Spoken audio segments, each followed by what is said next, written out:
हाँ, कक्षा 12 के बच्चों,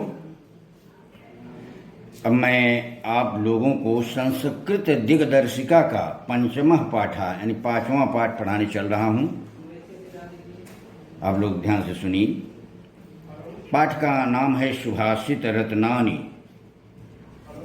सुभाषित रत्नानि यानी अच्छे कथन रूपी रत्न। सु अच्छे, भाषित माने कथन, रत्नानि रत्न, अच्छे कथन रूपी रत्न यानी वह कथन जो रत्न की तरह उपयोगी हों।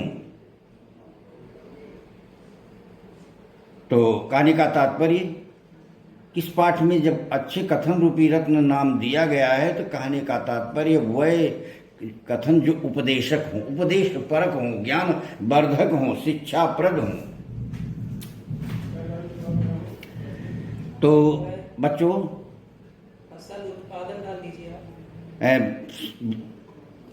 और किसी भी अवतरण की व्याख्या करने के पूर्व उसके संदर्भ और प्रसंग का उल्लेख किया जाता है। तो संदर्भ आप सुन लीजिए।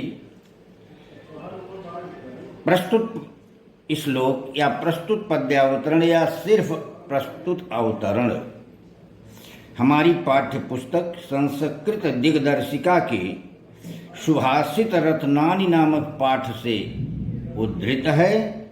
प्रश्न, प्रस्तुत अवतरण में कवि ने लोगों को सन्मार्ग पर चलने के लिए प्रेरित एवं प्रोत्साहित किया है। उसे सदाचार के बारे में बतलाया है। कवि ने लोगों को सदाचार के बारे में बतलाया है। तो आप जो अच्छे कथन कवि ने बतलाए हैं आप लोग सुनिए, व्याख्या करते हैं। तो भाषासु मुख्या मधुरा दिव्या गीर्वाण भारती तस्या ही मधुरम काव्यम तस्मात् अपि सुभाषितम। भाषासु, देखिए इसमें संस्कृत भाषा, देववाणी भाषा की महत्ता का प्रतिपादन कवि ने किया है। भाषासु, भाषाओं में मुख्या मुख्य है, प्रमुख है, मधुरा मधुर है, दिव्या दिव्य यानी अलौकिक है, गीर्वाण भारती यानी देववाणी, गीर्वाण माने देव, भारती माने वाणी, देववाणी यानी संस्कृत। तो भाषाओं में मुख्य मधुर और अलौकिक भाषा देववाणी संस्कृत है। तस्या उसके ही निश्चित रूप से मधुरम काव्यम, तस्या ही मधुरम काव्यम, काव्य यानी उसके काव्य जो हैं, तस्या काव्यम ही मधुरम, तस्या उसके काव्यम काव्य ही निश्चित रूप से मधुरम मधुर है, उसके काव्य निश्चित रूप से मधुर हैं। और तस्मात् अपि, और उससे भी सुभाषितम सुंदर कथन, और उसके सुंदर कथन उससे भी अधिक मधुर है यानी उसके काव्य से भी अधिक मधुर है। तो भाषाओं में मुख्य मधुर और अलौकिक भाषा देववाणी संस्कृत है, उसके काव्य मधुर हैं और उसके सुंदर कथन उससे भी अर्थात उसके काव्य से भी अधिक मधुर हैं। तो इसमें कवि ने संस्कृत भाषा की महत्ता का प्रतिपादन किया है। अच्छा, दूसरा है सुखार्थिनः कुतो विद्या कुतो विद्यार्थिनः सुखम, सुखार्थी वा त्यजेत विद्यां विद्यार्थी वा त्यजेत सुखम। इसमें कवि ने कहा है कि सुख चाहने वाले को विद्या की कामना नहीं करनी चाहिए। यानी यदि आप चाहें कि सुखपूर्वक जीवन व्यतीत करें, मुझे किसी प्रकार का कष्ट न हो और विद्या भी प्राप्त हो जाए, तो यह संभव नहीं है। क्योंकि विद्यार्थी का जीवन एक तपस्वी का जीवन है और यदि विद्या प्राप्त करना चाहे कोई तो उसे सुख का परित्याग कर देना चाहिए। तो वही कभी कहता है सुखार्थिना कुतो विद्या। सुखार्थिना यानी सुख चाहने वाले को, सुख की कामना करने वाले को कुतो विद्या, विद्या कहाँ? सुख की कामना करने वाले को विद्या कहाँ? और कुतो कहाँ? विद्यार्थिना सुखम, और विद्यार्थिना कुतः सुखम। और विद्यार्थी को सुख कहाँ? सुख चाहने वाले को विद्या कहाँ और विद्या चाहने वाले को सुख कहाँ? सुखार्थी व त्यजेत विद्याम, सुखार्थी विद्याम त्यजेत। सुख चाहने वाले को, सुख की कामना करने वाले को विद्या की कामना नहीं करनी चाहिए, विद्या का परित्याग कर देना चाहिए। और विद्यार्थी व त्यजेत सुखम, और विद्यार्थी को सुख का त्याग कर देना चाहिए। देखिए सुखार्थिना, सुख चाहने वाले को कुतो विद्या, विद्या कहाँ? और कुतो विद्यार्थिना सुखम, विद्यार्थिना कुतो सुखम, विद्या चाहने वाले को सुख कहाँ? सुखार्थी व त्यजेत विद्याम, सुखार्थी यानी सुख की कामना करने वाले को विद्याम त्यजेत यानी विद्या को त्याग देनी चाहिए, यानी विद्या को प्राप्त करने की कामना को त्याग देना चाहिए। और वह विद्यार्थी त्यजेत सुखम, अथवा यानी विद्यार्थी को सुखम त्यजेत, सुख का त्याग कर देना चाहिए। तो कवि कहता है कि सुख की कामना करने वाले को विद्या कहाँ और विद्या की कामना करने वाले को सुख कहाँ?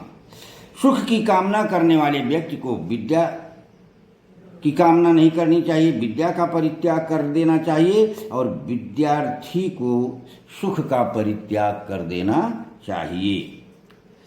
अगला है कि जल बिंदु निपातेन क्रमशः पूर्यते घटः स हेतु सर्व विद्यानां धर्मस्य च धनस्य च। जल बिंदु निपातेन, देखिए इसमें कवि ने यह वर्णन किया है कि थोड़ा थोड़ा संचय करने से व्यक्ति के पास भंडार बन जाता है। थोड़ी थोड़ी वस्तु का संचय करने से, थोड़ा थोड़ी ज्ञान का संचय करने से ज्ञान का भंडार बन जाता है। थोड़ी थोड़ी धन का संचय करने से व्यक्ति के पास धन का भंडार हो जाता है। तो वही जल बिंदु निपातेन, जल की बिंदु बूंद के निपातेन गिरने से, क्रमशः क्रम से, धीरे धीरे, शनैः शनैः, पूर्यते पूरित हो जाता है, भर जाता है, घटः घड़ा। तो जल की एक एक बूंद के गिरने से क्रमशः घड़ा भर जाता है। स हेतु, वही हेतु है, सर्व विद्यानाम, सभी विद्याओं का, वही सभी विद्याओं का भी हेतु है, वही सभी विद्याओं का भी कारण है। धर्मस्य च, और धर्म का भी, और धनस्य च, और धन का, यानी वही हेतु सभी विद्याओं, धर्म और धन का भी है। कहने का तात्पर्य है कि जिस प्रकार जल की एक एक बूंद के गिरने से क्रमशः घड़ा भर जाता है, उसी प्रकार थोड़ी थोड़ी विद्या का संचय करने से, थोड़ी थोड़ी विद्या को ग्रहण करने से व्यक्ति विद्वान हो जाता है। थोड़े थोड़े धर्म का संचय करने से धर्मात्मा बन जाता है, और थोड़े थोड़े धन का संचय करने से धनवान हो जाता है। एक बार फिर सुन लीजिए, कभी कहता है कि जल की एक एक बूंद के गिरने से क्रमशः घड़ा भर जाता है, और वही सभी प्रकार की विद्याओं, धर्म और धन का भी हेतु है। कहने का तात्पर्य जिस प्रकार जल की एक बूंद के गिरने से, जल की एक एक बूंद के गिरने से क्रमशः घड़ा भर जाता है, उसी प्रकार थोड़ी थोड़ी विद्या को ग्रहण करने से व्यक्ति विद्वान हो जाता है। थोड़े थोड़े धर्म का संचय करने से धर्मात्मा बन जाता है, और थोड़े थोड़े धन का संचय करने से, धन का एकत्रीकरण करने से व्यक्ति धनवान हो जाता है। अगला है कि काव्य शास्त्र विनोदेन कालो गच्छति धीमताम व्यसनेन च मूर्खाणाम निद्रया कलहेन वा। इसमें कवि ने मूर्खों और ज्ञानियों का अंतर बताया है। अज्ञानी और ज्ञानी का अंतर प्रतिपादित किया है। अज्ञानी और ज्ञानी का अंतर बतला कि दोनों में क्या अंतर होता है कि काव्य शास्त्र विनोदेन, काव्य और शास्त्र के विनोद से, काव्य और शास्त्र के मनोरंजन से, या काव्य और शास्त्र का मनोरंजन करने में, अथवा यूं कहें काव्य और शास्त्र को पढ़ने में, कालो गच्छति, कालो गच्छत समय चला जाता है, बीत जाता है, धीमताम बुद्धिमानों का, यानी धीमताम कालो काव्य शास्त्र विनोदेन गच्छति, धीमताम बुद्धिमानों का कालो समय काव्य शास्त्र विनोदेन गच्छति, काव्य और शास्त्र के अध्ययन में चला जाता है, व्यतीत हो जाता है। विद्वानों का समय, बुद्धिमानों का समय काव्य और शास्त्र का अध्ययन करने में बीत जाता है। और व्यसनेन च मूर्खाणाम, और मूर्खाणाम और मूर्खों का व्यसनेन, व्यसन में, यानी निंदनीय कार्य करने में, निद्रया सोने में, कलहेन च कलहेन और लड़ाई झगड़ा करने में। तो कवि कहता है कि बुद्धिमानों का समय काव्य और शास्त्र का अध्ययन करने में बीत जाता है, और इसके विपरीत मूर्खों का समय बुरा कार्य करने में, सोने में तथा लड़ाई झगड़ा करने में व्यतीत हो जाता है। यही ज्ञानी और अज्ञानी का अंतर है। तो न चौरहार्यम न च राजहार्यम न भ्रातृभाज्यम न च वारकारी बेकते वर्धते ओ नित्यम विद्याधनम सर्वधन प्रधानम। इसमें कवि ने विद्या की महिमा का प्रतिपादन किया है। कवि कहता है कि विद्या धन रूपी धन जो है सभी धनों में श्रेष्ठ है, प्रमुख है। तो कवि कहता है कि विद्या ऐसा धन है जिसको न चौर हार्यम, जिसका चौर न हार्यम, चोर हरण नहीं कर सकता, यानी विद्या को चोर चुरा नहीं सकता है। न च राजहार्यम, और राजा भी हरण नहीं कर सकता, यानी राजा भी उसे छीन नहीं सकता है। न भ्रातृभाज्यम, और भाई उसमें हिस्सा नहीं ले सकता है। यदि आपके पास विद्या है तो कहो कि भाई उसमें बंटवारा कर ले, तो नहीं हो सकता।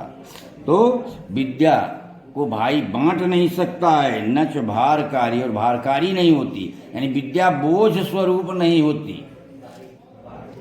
व्यय कृते, खर्च करने पर, वर्धत एव, बढ़ती ही है, नित्यम सदैव। और विद्या खर्च, यानी खर्च करने पर विद्या रूपी धन में निरंतर वृद्धि ही होती रहती है, यानी विद्या बढ़ती ही है। विद्या धनम सर्वधनम सर्वधन प्रधानम, इसलिए विद्या रूपी धन सभी धनों में प्रधान है, प्रमुख है। कवि कहता है विद्या सर्वश्रेष्ठ धन है, इसे चोर चुरा नहीं सकता, राजा छीन नहीं सकता, भाई विभाजन नहीं कर सकता, भाई बंटवारा नहीं कर सकता। विद्या बोझ स्वरूप नहीं होती, यह खर्च करने पर निरंतर बढ़ती ही है, इसलिए विद्या सभी धनों में प्रमुख है। या यूं कहे विद्या सर्वश्रेष्ठ धन है।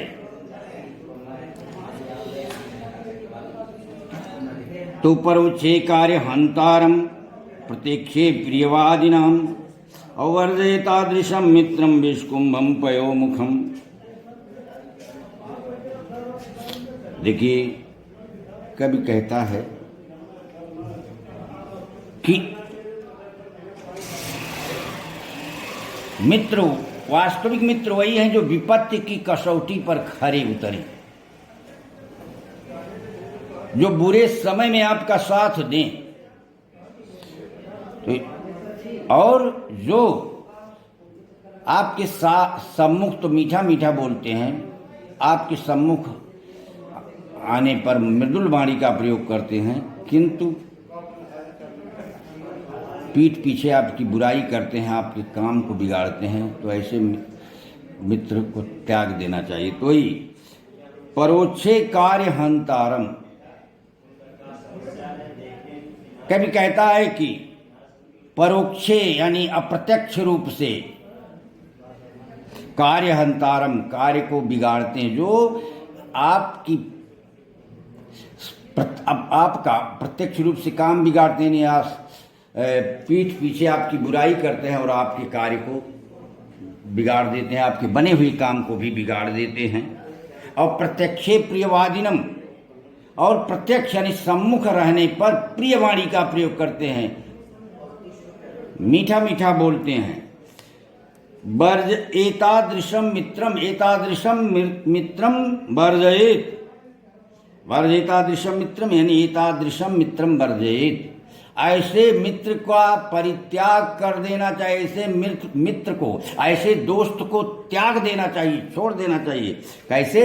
विष कुंभम पयो मुखम, जैसे विष कुंभम जहर के घड़े, और वो कैसा? पयो मुखम, जिसके मुख पर पय हो, दूध हो, यानी ऐसे मित्र को उसी प्रकार त्याग देना चाहिए जिस प्रकार जहर से भरे हुए उस घड़े को त्याग दिया जाता है, जिसके ऊपरी भाग पर केवल दिखाने के लिए दूध होता है।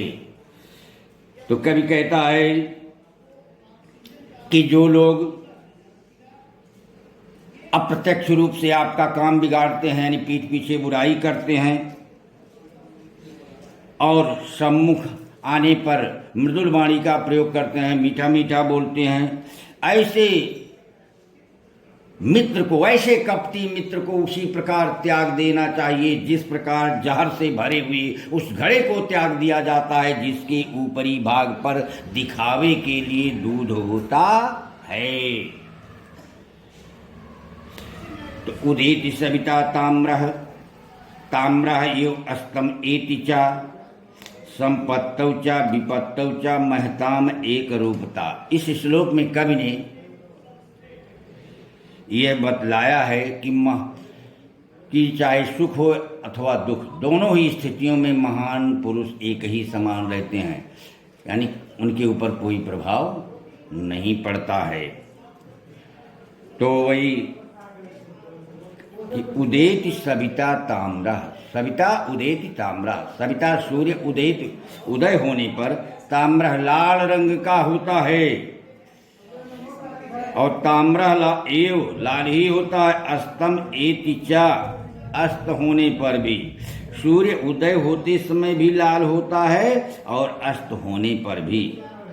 संपत्तौ च विपत्तौ च, संपत्ति में और विपत्ति में, सुख में और दुख में, संपन्नता और विपन्नता में, महताम एक रूपता, महान लोग एक ही रूप यानी एक ही समान रहते हैं। तो कवि कहता है जिस प्रकार सूर्य उदय होते समय भी लाल ही रहता है और अस्त होने के समय भी लाल ही रहता है, उसी प्रकार महान व्यक्ति सुख और दुख दोनों ही स्थितियों में एक समान रहते हैं। महान व्यक्ति संपन्नावस्था और विपन्नावस्था दोनों ही दशाओं में एक ही सदृश रहते हैं, एक ही जैसे रहते हैं। तो जिस प्रकार सूर्य उदय होते समय भी लाल रहता है और अस्त होते समय भी लाल रहता है, उसी प्रकार महान लोग सुख और दुख में एक ही समान रहते हैं।